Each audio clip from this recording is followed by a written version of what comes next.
ক্লান্ত অবসন্ন দেহে আমরা পাটুয়ারটেকে যে রেস্টুরেন্টে বসেছিলাম, এটি হচ্ছে সেই রেস্টুরেন্টের বারান্দা থেকে ভিউ।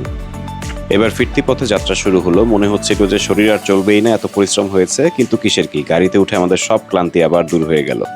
ফেরার পথে হিমছড়ির কাছাকাছি একটা জায়গায় দেখা গেল হ্যামক ঝোলানো রয়েছে। দেখে সবারই লোভ হলো, সবাই গিয়ে একটু দোল খেলাম। এবং এলসিস নিজে যত না দোল খাবে তার চেয়ে বেশি অন্যকে দোল দিতেই ব্যস্ত। সে তার মাকে এবং আমাকে সুন্দর করে দোল দিয়ে দিল। আমি তো আর একটু হলে ঘুমিয়েই যাচ্ছিলাম। তো পরিবেশটা আসলেই এত সুন্দর এবং এত আরামদায়ক ছিল যে না ঘুমিয়ে কোনো উপায় নেই। তো এরপরে আমরা আরেকটা স্পট পেলাম যেখানে একটা প্রাকৃতিক ঝর্ণা রয়েছে। হিমছড়ি ঝর্ণাটা কিন্তু একেবারে কৃত্রিম হয়ে গেছে এখন, কিন্তু এই জায়গাটায় যেখানে আমরা গেলাম, ঝর্ণার প্রবেশ মুখটা বেশ দুর্গম। আমার মেয়ে মাঝখানে টায়ার্ড হয়ে ঘুমিয়েও গিয়েছিল, কিন্তু আলটিমেটলি আমরা যে ভিউটা পেলাম সেটা কিন্তু অসাধারণ।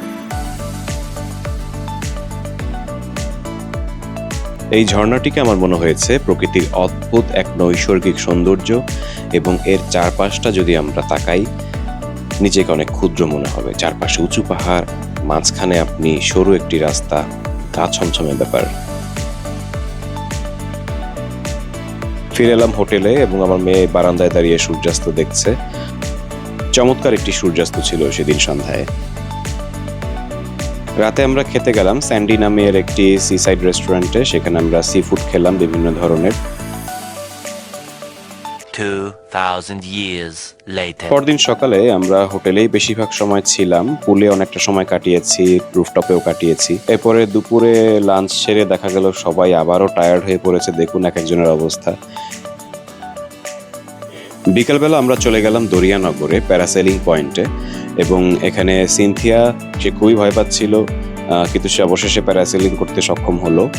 আর দেখুন এই যে আমার প্যারাসেলিং এর ভিডিও, যেটা আমি 2023 সালে করেছিলাম। যদি দেখতে চান কমেন্টে লিঙ্ক দেওয়া আছে, দেখতে পারেন। সিনথিয়ার পরে নিপুও প্যারাসেলিং করলো এবং দুজনেরই এটা প্রথম অভিজ্ঞতা ছিল। তারা দুজনেই খুব উচ্ছ্বসিত ছিল। এরই মধ্যে আমরা দরিয়ানগরের বিচে কাঁকড়া খুঁজে পেলাম, ছোট ছোট বাচ্চা বাচ্চা কাঁকড়া, এবং সেগুলোকে দেখে এলসিস খুবই মজা পেল। অনেকক্ষণ ধরে বসে সে কাঁকড়াগুলোকে মনোযোগ দিয়ে দেখলো। আসার পথে সে একটা কাজ করে ফেললো, সেটা হচ্ছে তার শখের পুতুলটাকে সে পানিতে চুবিয়ে একেবারে ভিজিয়ে ফেললো। যাই হোক, সুন্দর সূর্যাস্ত দেখতে দেখতে আমরা কক্সবাজার শহরে ফিরলাম। আমরা রেডিয়েন্ট ফিশ ওয়ার্ল্ডে গেলাম। সামুদ্রিক বিভিন্ন মাছ ও প্রাণী দেখে সে খুবই মজা পেল, তবে তার সবচেয়ে পছন্দের প্রাণী হচ্ছে কাঁকড়া। এবার ঘরে ফেরার পালা।